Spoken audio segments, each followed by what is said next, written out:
देहरादून में एसएससी परीक्षा में नकल करवाने वाले इंटर स्टेट गैंग को लेकर पुलिस जांच में बड़ा खुलासा हुआ। पुलिस की कार्रवाई में सामने आया कि हाईटेक कॉपी का रैकेट जिसके तार कई राज्यों तक फैले हैं। रिपोर्ट में आपको दिखाते हैं।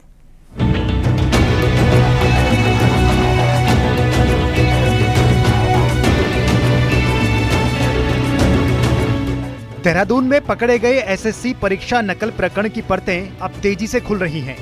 शुरुआती जांच में सामने आया कि गिरफ्तार हुआ युवक कोई साधारण परीक्षार्थी नहीं बल्कि इंटर स्टेट नकल गैंग का एक्टिव सदस्य है। आरोपी के पास ब्लूटूथ और मिनी डिवाइस मिले जिसे सेंटर के अंदर हाईटेक तरीके से नकल करवाने की कोशिश की जा रही थी। पुलिस जब आरोपी के मोबाइल चैट्स और कॉल लॉग्स तक पहुंची तो पूरा नेटवर्क सामने आ गया। चैट्स में सेंटर कोड, सीट लोकेशन और सिग्नल टाइम जैसी डीलिंग मिली। आरोपी ने 40 से 60 हजार रुपए तक में नकल कराने की डील स्वीकार की है। सीसीटीवी फुटेज और डिवाइस लॉग्स भी अब जांच का हिस्सा है। तो वहाँ के ही एक गार्ड है जो कंपनी वहाँ पर एग्जाम्स करा रही थी, वहाँ का एक गार्ड ही अधिकृत था, उसके द्वारा उसे हैंडओवर किया गया था। लेकिन जब पुलिस टीम पहुंची तो वो गार्ड वहाँ से फरार मिला। साथ ही साथ पूछताछ पे भी हरियाणा साइड के कुछ लोगों के नाम पता चले जिनके माध्यम से यहाँ पर ब्लूटूथ के से नकल होनी थी। चूंकि पुलिस सूत्रों के मुताबिक ये गैंग सरकारी नौकरियों की परीक्षा में मोटी रकम लेकर अभ्यर्थियों को पास करवाता है। रैकेट के तार राजस्थान, हरियाणा, यूपी, पंजाब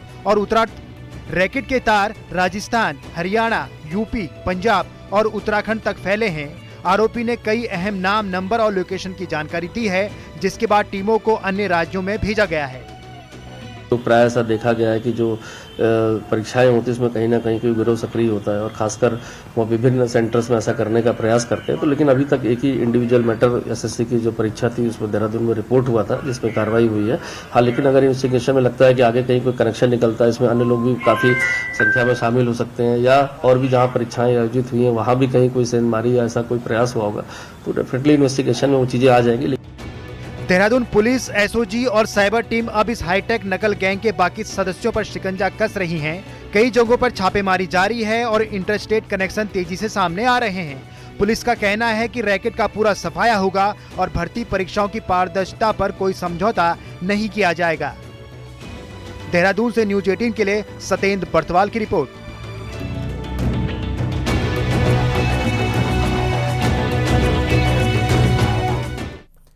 युवा चेतना मंच के संयोजक रोहित सिंह का बिहार चुनाव के नतीजे पर बयान सामने आया। रोहित सिंह ने कहा कि जनता ने राहुल, अखिलेश, तेजस्वी की तिगड़ी को तोड़ा है, अराजकता के संरक्षकों को जवाब दिया है। जैसे माता सीता के मायके में कमल खिला, एनडीए की सरकार बनी, उसी तरह सीता माता की ससुराल में भी पिछली बार से ज्यादा सीटों पर कमल खिलेगा और एनडीए की सरकार बनेगी। अखिलेश यादव जी, राहुल गांधी जी, तेजस्वी जी, इन लोगों ने तिकड़ी बनाई। बिहार की जनता ने उस तिकड़ी को फेल कर दिया और आने वाले समय में हम माता सीता के नैहर के लोग हैं। माता सीता हमारी फुआ हैं, प्रभु राम हमारे फूफा हैं। तो सीता जी के ससुराल में भी वही होगा जो सीता जी के नैहर में हुआ है। 2027 में प्रचंड जनमत संग्रह उत्तर प्रदेश में भारतीय जनता पार्टी गठबंधन को उत्तर प्रदेश की जनता देने जा रही है। ठंड के साथ साथ ही वाराणसी जू में भी जानवरों की सुरक्षा के लिए विशेष इंतजाम किए जा रहे हैं। उनके खान पान का विशेष ध्यान भी रखा जा रहा है।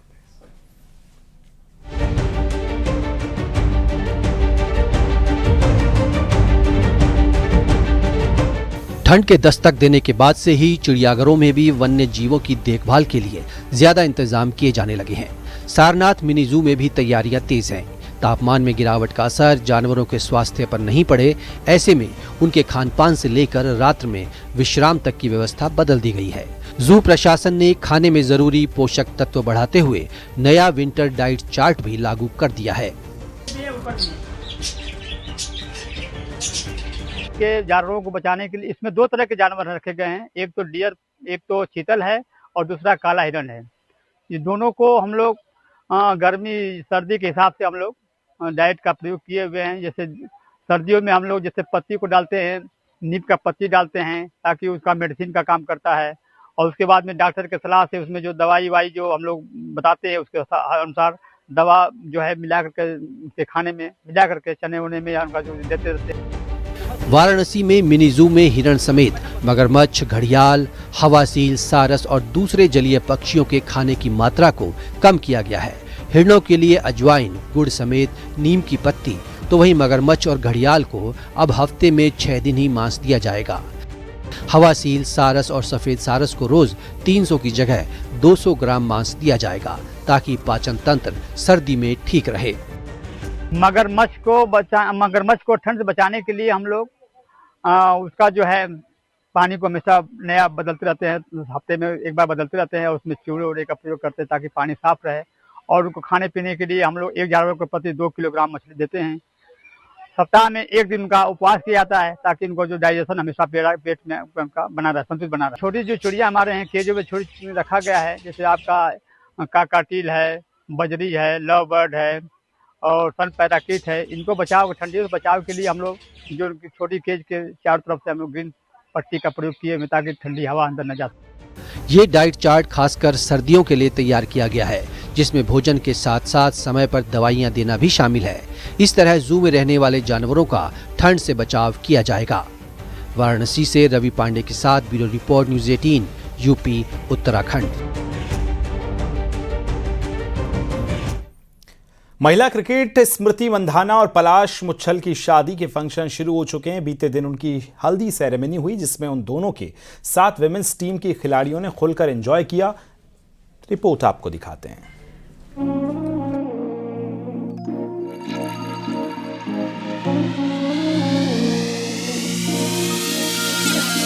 मंधाना पलाश मुच्छल की हल्दी, खूब जमा रंग। ढोल नगाड़ों पर थिरकी भारतीय क्रिकेटर्स। स्मृति को लगी शगुन की हल्दी, पलाश की दुल्हन बनने को तैयार।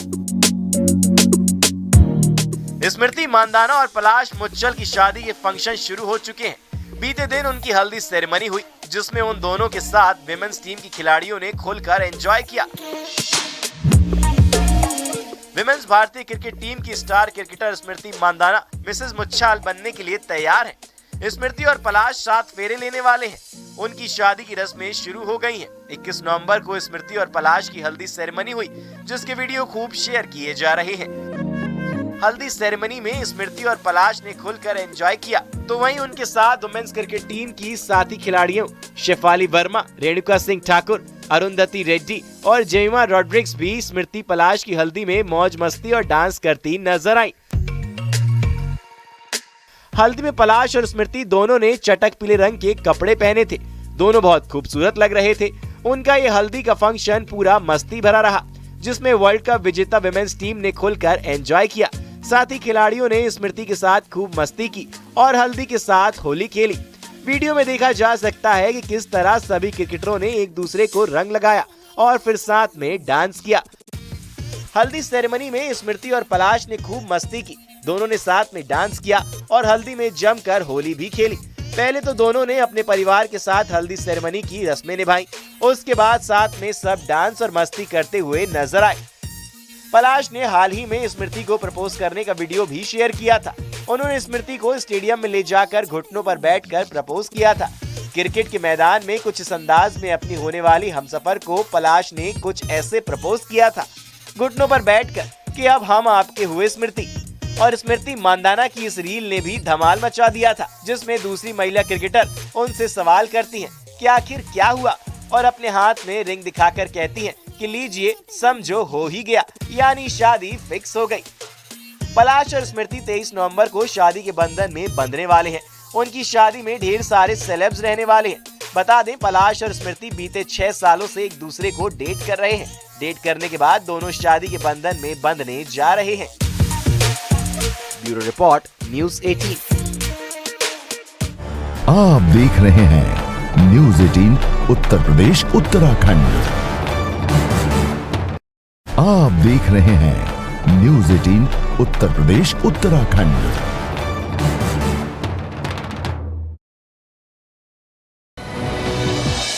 सोनभद्र में संदिग्ध हालत में 2 बसों में भीषण आग लग गई। दोनों बसें जलकर राख हो गईं। शक्तिनगर थाना के खड़िया बाजार की घटना।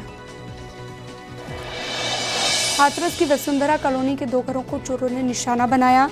लाखों रुपए की चोरी, पुलिस कर रही मामले की जांच। ग्रेटर नोएडा की एसडीएस एनआरआई सोसाइटी में लिफ्ट गिरी, बड़ा हादसा टला। हादसे के वक्त लिफ्ट में नहीं था कोई मौजूद।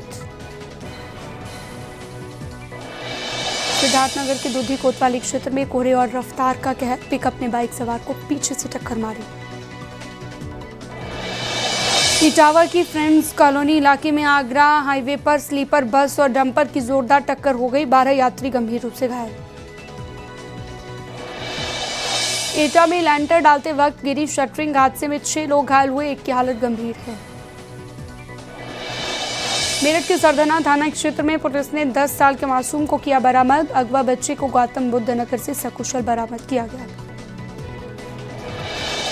फतेहपुर के खखरेरू थाना क्षेत्र में 2 पक्षों में मारपीट का वीडियो वायरल, दोनों पक्षों से जमकर चले लाठी डंडे। मारपीट में पूर्व प्रधान समेत 7 लोग घायल हुए। झांसी में जीआरपी ने यात्रियों के खोए हुए करीब 27 लाख रुपए के 224 मोबाइल फोन बरामद कर लिए हैं। गोरखपुर में गन्ने की खरीद शुरू, गन्ना तोल में पारदर्शिता के लिए इलेक्ट्रॉनिक तोल मशीन से गन्ने की तोल की गई है। आजमगढ़ में पुलिस ने 25,000 के इनामी बदमाश को मुठभेड़ में घायल कर दिया। आरोपी के कब्जे से तमंचा, कारतूस और कैश बरामद किया गया। सहारनपुर में 48 घंटे में लूटकांड का खुलासा, पुलिस ने 2 बदमाशों को गिरफ्तार किया। आरोपियों के पास से नकदी और हथियार बरामद। वीडीओ परीक्षा में धांधली के मामले में कार्रवाई करते हुए 6 आरोपी पहुंचे सलाखों के पीछे। 15 आरोपी पहले ही जा चुके हैं जेल। अमेठी में दर्दनाक सड़क हादसा, तेज रफ्तार बुलेट बाइक सामने खड़ी हुई डीसीएम से टकरा गई। हादसे में 3 युवकों की मौत हो गई। हमीरपुर में सिपाहियों का रील बनाते हुए एक वीडियो वायरल हुआ। बुंदेलखंड एक्सप्रेसवे पर फिल्मी अंदाज में सिपाही पोज देते हुए नजर आए। मथुरा में थाना वृंदावन इलाके में 34 साल के युवक के संदिग्ध परिस्थितियों में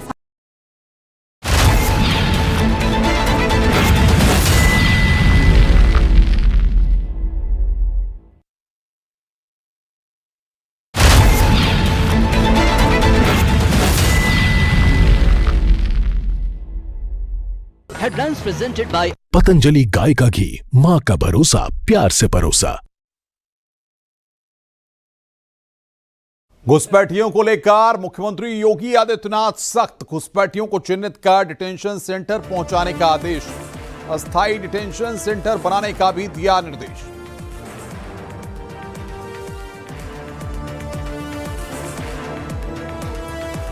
मुख्यमंत्री योगी आदित्यनाथ ने माघ मेले की तैयारियों का लिया जायजा, मां गंगा की पूजा की, बड़े हनुमान मंदिर के किए दर्शन, बोट से पक्षियों को खिलाया दाना।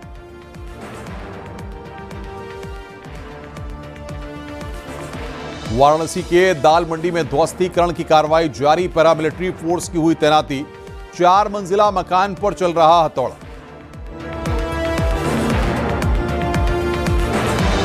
बरेली में मौलाना तौकीर रजा के करीबियों पर चला बुलडोजर, हुआ एक्शन, फ्लोरा गार्डन और जगतपुरा मार्केट पर चला बुलडोजर, पुलिस फोर्स तैनात।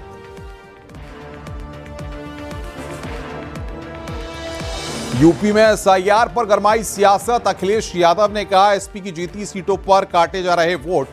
बीजेपी बोली संवैधानिक संस्थाओं का अपमान करना विपक्ष की आदत।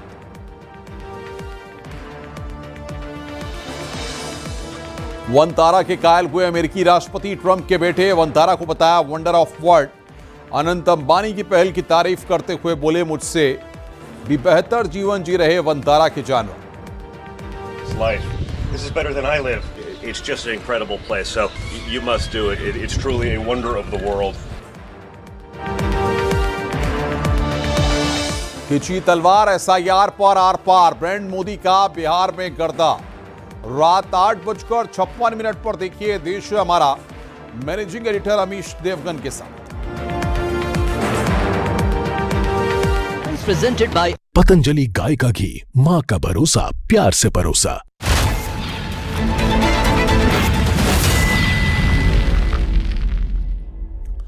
नमस्कार, शाम के 7 बजने वाले हैं। खबर दमदार के इस वक्त के बुलेटिन के साथ मैं हूं अनुपम, प्रदेश की हर छोटी बड़ी खबरों को लेकर। बरेली से खबर आ रही है, तौकीर रजा के करीबियों पर कार्रवाई हुई है। मोहम्मद आरिफ की जगतपुर मार्केट ध्वस्त हुई है। 6 बुलडोजर से पूरी मार्केट को ध्वस्त किया गया है। मौलाना तौकीर रजा का करीबी है मोहम्मद आरिफ। बरेली बवाल में मोहम्मद आरिफ की अहम भूमिका थी। आरिफ ने तौकीर रजा को घर में शरण दी थी। ये बड़ी खबर इस वक्त हम आपको बता रहे हैं। बड़ी कार्रवाई यहां पर देखने को मिली है। इस वक्त की बड़ी खबर।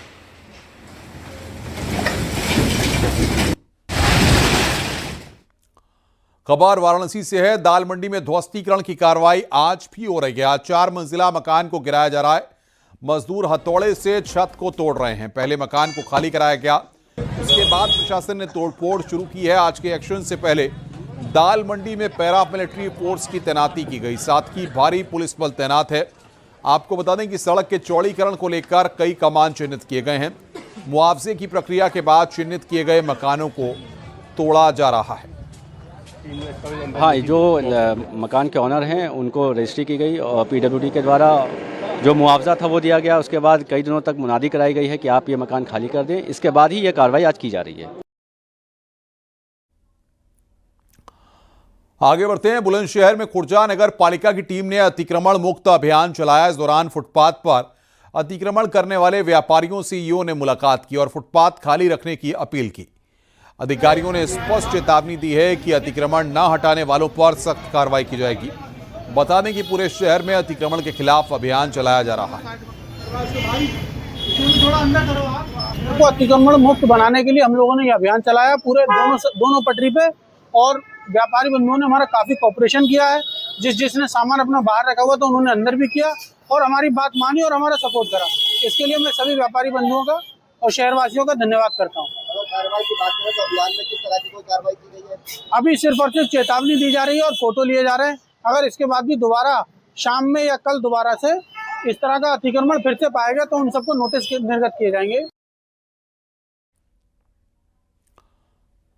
मुजफ्फरनगर में एडीएम राजस्व और प्रदूषण विभाग के अधिकारियों ने ईंट भट्टा स्वामियों के साथ बैठक की। इस दौरान भट्टा स्वामियों ने खनन विभाग के बाबुओं पर भ्रष्टाचार करने का आरोप लगाया। नोटिस भेजकर लाखों रुपए की डिमांड करने का आरोप लगाया है। भट्टा स्वामियों ने बाबू को हटाने की मांग की। इस दौरान अधिकारियों ने भट्टा स्वामियों को समय से रॉयल्टी जमा करने की अपील की और समस्याओं का समाधान कराने का आश्वासन भी दिया। ये जनपद मुजफ्फरनगर के जितने भी भट्टा एसोसिएशन के पदाधिकारीगण हैं उनके साथ में ये मीटिंग करी गई है और सबसे ये अनुरोध किया गया है कि जो एनसीआर क्षेत्र में माननीय उच्चतम न्यायालय और माननीय एनजीटी के जो आदेश हैं उसी के तहत जो फुकाई का समय निर्धारित किया गया है 1 मार्च से 30 जून तक, उसी में ही फुकाई की जाए। इसके अतिरिक्त जो रेगुलेटिंग फीस जमा करने का सेशन चल रहा है सह समय इसके लिए अप्लाई कर दें और जो भी कोई प्रशासनिक दिक्कतें आती हैं हमें बताएं, हम पूरा प्रयास करेंगे। सहारनपुर की थाना नकोड़ पुलिस ने 4 अभियुक्तों को घर से गिरफ्तार किया है, जिनके खिलाफ वारंट जारी किए गए हैं। सभी आरोपी अलग अलग मुकदमों में फरार चल रहे थे। पकड़े गए आरोपियों को कोर्ट में पेश किया गया है।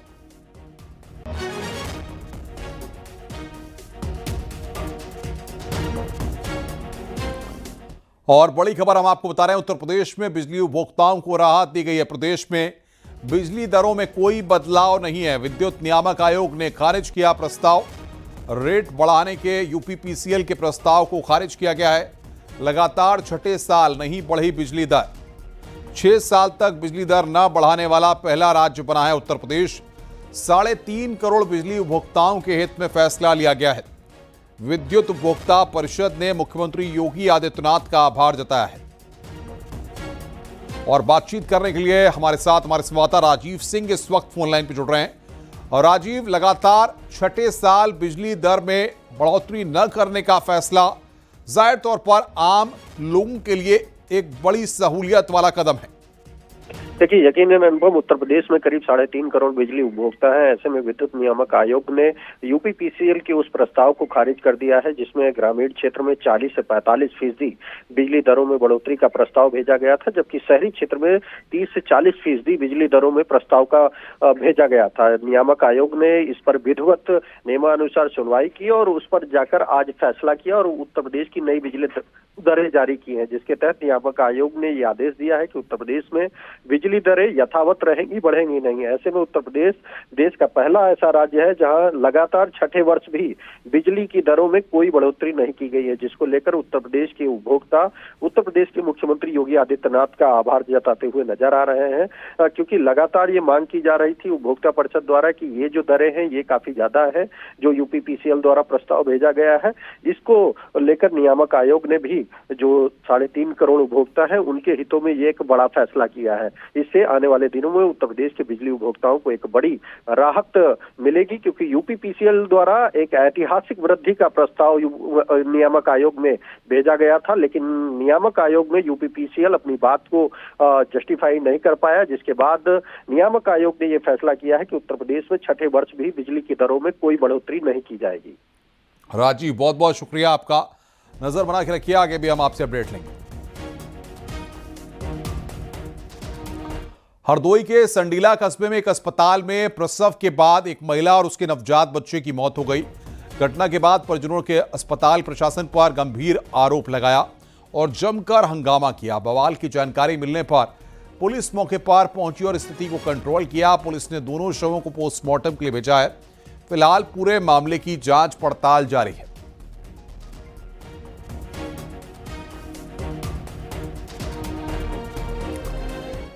आगे बढ़ते हैं, खबर पीलीभीत से है। नाबालिग लड़की के सुसाइड मामले में एक्शन हुआ है। पुलिस ने नाबालिग को धमकी देने के आरोपी जनार्दन दुबे को गिरफ्तार कर लिया।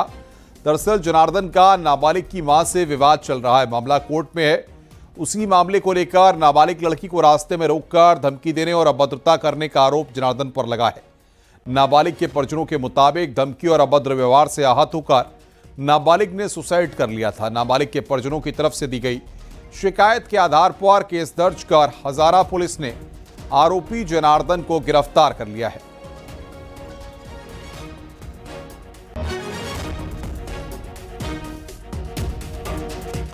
हरदोई के कारवां गांव में एक पेट्रोल पंप पर सेल्समैन की बेरहमी से पिटाई की गई। सीसीटीवी कैमरे में 2 युवक सेल्समैन के साथ मारपीट करते हुए नजर आ रहे हैं। जानकारी के मुताबिक किसी बात को लेकर तीनों के बीच विवाद हुआ और सेल्समैन को बेरहमी से पीट दिया गया। घटना की जानकारी मिलते ही पुलिस मौके पर पहुंची और दोनों फरार आरोपियों की तलाश में जुटी है।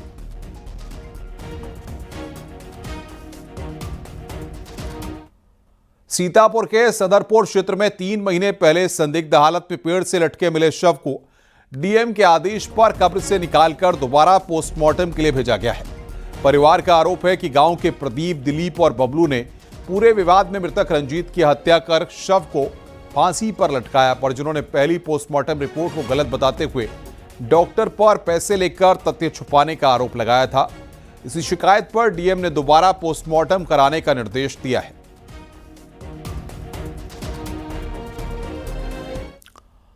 खबर चित्रकूट से है। पुलिस ने बम फेंकने के मामले में 3 आरोपियों को गिरफ्तार किया। आरोपियों ने जिला बार संघ अध्यक्ष अशोक गुप्ता के घर पर बम फेंका था।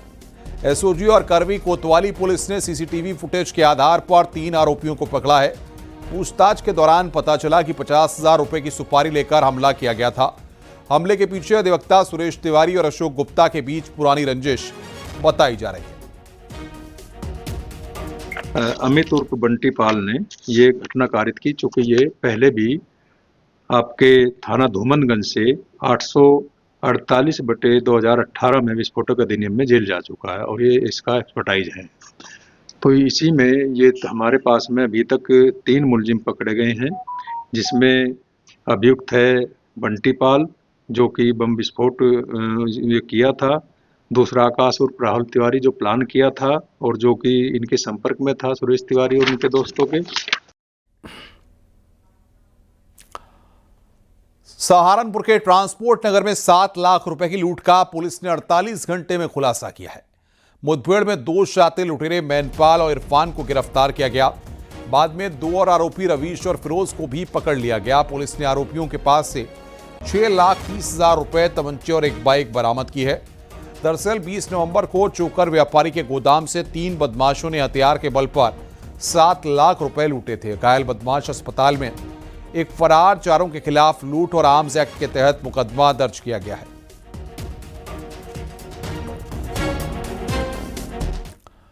चंदौली में रोमी पाल हत्याकांड को लेकर सियासत तेज हो गई है। कैबिनेट राज्य मंत्री अनिल राजभर दवा कारोबारी के घर पहुंचे। उन्होंने पीड़ित परिवार से मुलाकात की।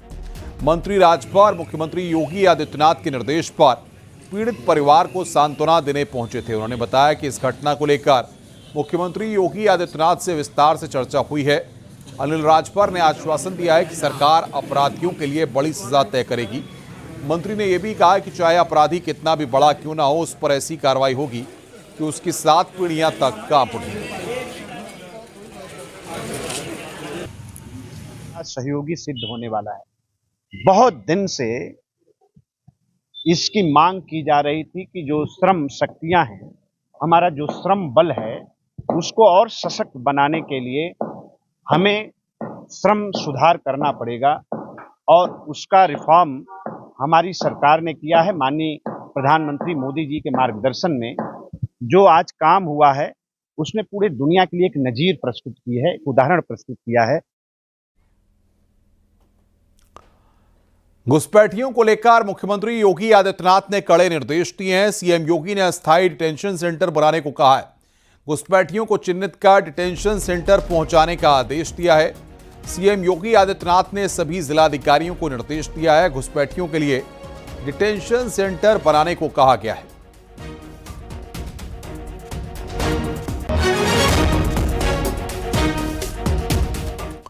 मुख्यमंत्री योगी आदित्यनाथ प्रयागराज दौरे पर रहे। माघ मेले की तैयारियों की समीक्षा के लिए मुख्यमंत्री योगी संगम नगरी पहुंचे। बोट के जरिए सीएम योगी ने मेले की तैयारियों का जायजा लिया। संगमनोस पहुंचकर सीएम योगी ने गंगा पूजन, गंगा आरती और दुग्धाभिषेक किया। पक्षियों को दाना खिलाते भी मुख्यमंत्री नजर आए। मुख्यमंत्री योगी ने बड़े हनुमान जी के दर्शन कर आशीर्वाद लिया। बता दें कि प्रयागराज में संगम की रेती पर लगने वाला माघ मेला दुनिया भर में बहुत प्रसिद्ध है। खासकर हिंदू धर्म में इस मेले का विशेष महत्व होता है। माघ मेले की शुरुआत पौष पूर्णिमा के दिन से हो जाएगी और महाशिवरात्रि तक चलेगी। तिथि अनुसार माघ मेला 3 जनवरी 2026 से शुरू होकर 15 फरवरी 2026 तक चलेगा।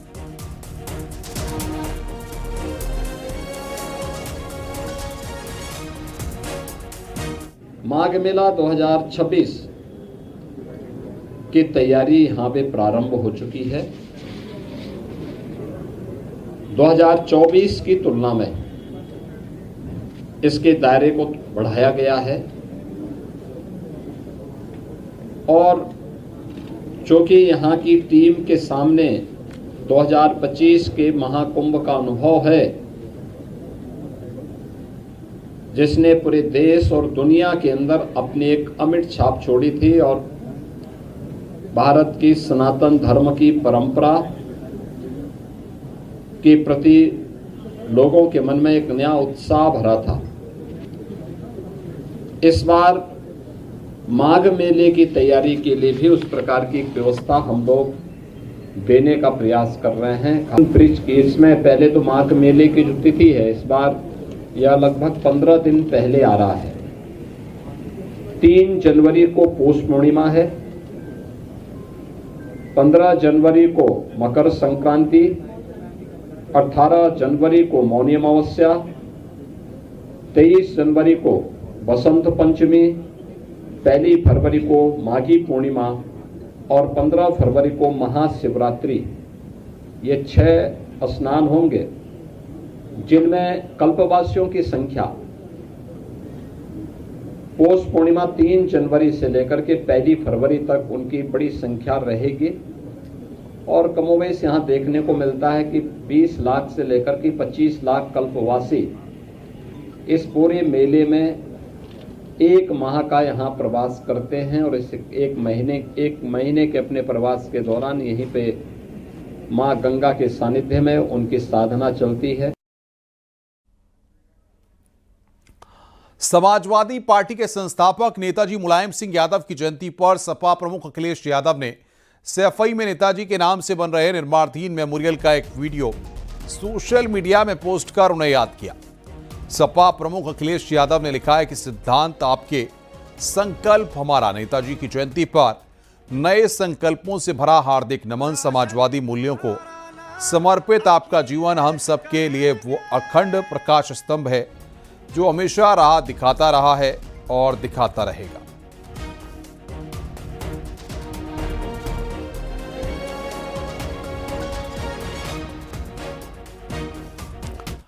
एसआईआर पर अखिलेश यादव एक बार फिर उन्होंने बयान दिया। अखिलेश का कहना है कि बीजेपी जानबूझकर एसआईआर करवा रही है। एसपी की जीती सीटों पर वोट काटने की तैयारी चल रही है। यूपी और पश्चिम बंगाल की हर विधानसभा में वोट काटे जाएंगे। सबसे महत्वपूर्ण बात यह है कि भारतीय जनता पार्टी, उनकी सरकार, उनके अधिकारी और चुनाव आयोग मिलकर के ये तैयारी कर रहे हैं कि 2024 में जिन विधानसभाओं में समाजवादी पार्टी जीती है, इंडिया गठबंधन जीता है, उन विधानसभाओं में 50,000 से ज्यादा वोट काट दिया जाए एसआईआर के बहाने। यही यूपी में हो रहा है, यही वेस्ट बंगाल में तैयारी चल रही है। तो इसलिए हम लोग सावधान हैं। हम पॉलिटिकल लेवल पर, अपनी पार्टी के स्तर पर सभी कार्यकर्ताओं को आपके माध्यम से, अपने संगठन के लोगों को आपके माध्यम से ये अपील भी करते हैं कि पूरी जिम्मेदारी के साथ ये अपनी वोटर लिस्ट ठीक करें। डिप्टी सीएम केशव प्रसाद मौर्य ने एसआईआर मुद्दे पर इंडी गठबंधन पर निशाना साधा। उन्होंने कहा कि संवैधानिक संस्थाओं का अपमान करना राहुल गांधी गैंग की आदत हो चुकी है। संवैधानिक संस्थाओं का अपमान करना या श्री राहुल गांधी गैंग जो है, जिसमें श्री अखिलेश यादव भी हैं, श्री तेजस्वी यादव भी हैं और टीएमसी की सुश्री ममता बनर्जी जी भी हैं। मैं इतना ही कहूँगा कि जो एसआईआर का विरोध कर रहे हैं वह राजनीतिक रूप से आत्महत्या करने की कोशिश कर रहे हैं। एसआईआर यह मतदाता सूची के शुद्धिकरण का एक तरह से पवित्र यज्ञ है और किसी भी देश के संविधान और उस देश के मजबूत लोकतंत्र का एक आधार बनता है। हमारा संविधान कहता है कि मतदाता सूची में कोई सुधार करना है, कोई मतदाता मृतक हो गया है, कोई मतदाता का नाम 2 स्थानों पर है, कोई देश के बाहर का कोई घुसपैठिया मतदाता सूची में आ गया है, तो उसका 20-20 साल में उसका शुद्धिकरण करना चाहिए। वो कार्यक्रम चल रहा है। इसमें कांग्रेस सहित, समाजवादी पार्टी सहित, राष्ट्रीय जनता दल सहित तृणमूल कांग्रेस और विपक्षी हाहाकार मचा रहे हैं, लेकिन इसका जवाब जनता दे रही है और बिहार में दिया है। एसआईआर के बाद वहाँ चुनाव हुआ और चुनाव में जिन लोगों ने एसआईआर का विरोध किया वो चारों खाने चित पड़े हैं। प्रदेश सरकार के मंत्री संजय निषाद हमीरपुर दौरे पर थे। उन्होंने जिले के अधिकारियों के साथ बैठक की। विकास कार्यों, योजनाओं की प्रगति और प्रशासनिक व्यवस्थाओं की समीक्षा की गई। इस मौके पर उन्होंने बिहार के नतीजों को लेकर विपक्ष पर निशाना साधा। ये सारे लोग कब्जा करने वाले जो लोग थे उनको दर्द हो रहा है कि अब तो जनता वोट डाल रही है, जनता मोदी के साथ खड़ी है, मोदी की जुबान गारंटी है, जो कहते हो करते हैं, एनडीए जो कहती करती है, ये तुष्टीकरण से दूर करती है। तो आज के दिन में बिहार का एक मॉडल है कि वहाँ लोगों ने कहा नहीं हमें एनडीए चाहिए। बिहार में भी बाहर आए, एनडीए सरकार आए, इसलिए उन्होंने चुन लिया। उत्तर प्रदेश में भी यही होगा। उत्तर प्रदेश में और उत्तम प्रदेश है, मॉडल है। आज के दिन हम अर्थव्यवस्था में दूसरे नंबर पर है, एयरवेज, रोडवेज, सब 75 विभाग ऐसे जो हम देश में 1 नंबर पर है। समय आने दीजिए। ऑपरेशन सिंदूर पर सेना प्रमुख का बड़ा बयान सामने आया। जनरल उपेंद्र द्विवेदी का ऑपरेशन सिंदूर पर बयान।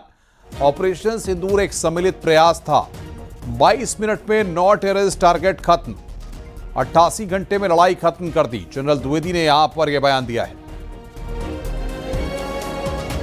और दिल्ली कार धमाके केस में एक और हिरासत में लिया गया है। जम्मू कश्मीर एसआईए ने एक संदिग्ध को हिरासत में लिया। श्रीनगर के बटमालू इलाके में यह संदिग्ध पकड़ा गया है। बड़ी खबर यहां पर हम आपको बता रहे हैं। श्रीनगर के बटमालू में एक संदिग्ध को पकड़ा गया है।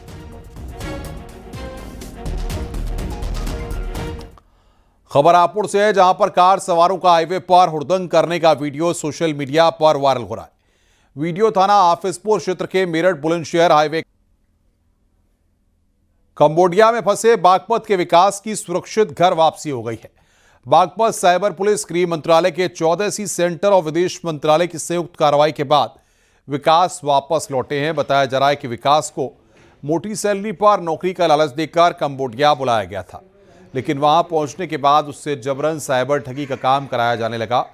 ठगों ने उसका पासपोर्ट, वीज़ा और तमाम ज़रूरी दस्तावेज भी अपने कब्जे में ले लिए, जिससे विकास पूरी तरह उनके जाल में फंस गया था। जिसके बाद विकास की पत्नी ने बागपत साइबर पुलिस में शिकायत दर्ज कराई। पुलिस ने तुरंत गृह मंत्रालय और विदेश मंत्रालय से मदद मांगी। दोनों मंत्रालयों के हस्तक्षेप के बाद विकास का लोकेशन ट्रेस किया गया और उसे सुरक्षित तरीके से भारत वापस लाया गया।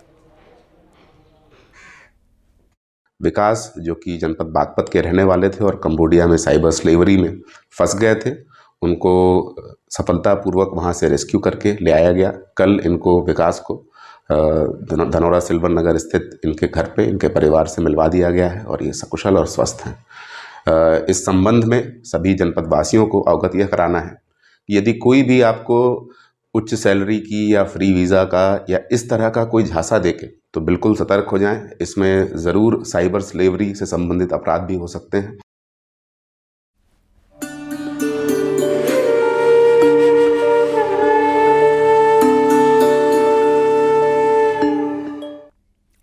रामलला के मंदिर पर ध्वजारोहण का कार्यक्रम की तैयारियां जोरों पर हैं। यज्ञ और अनुष्ठान मंदिर के परिसर में चल रहा है। द्वार का निर्माण हो रहा है और अयोध्या पहुंचने वाले लोग उत्साहित हैं। मध्य प्रदेश, महाराष्ट्र, छत्तीसगढ़ समेत देश के कोने कोने से लोग पहुंच रहे हैं। सभी को ध्वजारोहण का बेसब्री से इंतजार है। श्रद्धालु प्रधानमंत्री नरेंद्र मोदी और मुख्यमंत्री योगी आदित्यनाथ के कार्यों की सराहना कर रहे हैं। प्रधानमंत्री नरेंद्र मोदी जी आने वाले हैं और ध्वजारोहण होने वाला है, क्योंकि अब मंदिर पूर्ण हो चुका है। तो सर, कैसा लगेगा जब ध्वजारोहण हो जाएगा? बहुत अच्छा लग रहा है। अभी बहुत अच्छे राम जी के दर्शन हुए। धर्म प्रेमी जनता ईश्वर का आशीर्वाद प्राप्त कर रही है क्या, और उनके द्वारा किए गए कार्यों को काफ़ी अच्छा महसूस कर रही है। जय जय सिया राम। अच्छा, आप लोगों को सर क्या लगता है कि ये जो ध्वजारोहण है, अब देखिए यहाँ गेट बन रहा है और इसके ठीक बगल वाले गेट से 11 नंबर गेट से प्रधानमंत्री जी वहाँ जाएंगे, तो आप लोग जब टीवी स्क्रीन पर देखेंगे या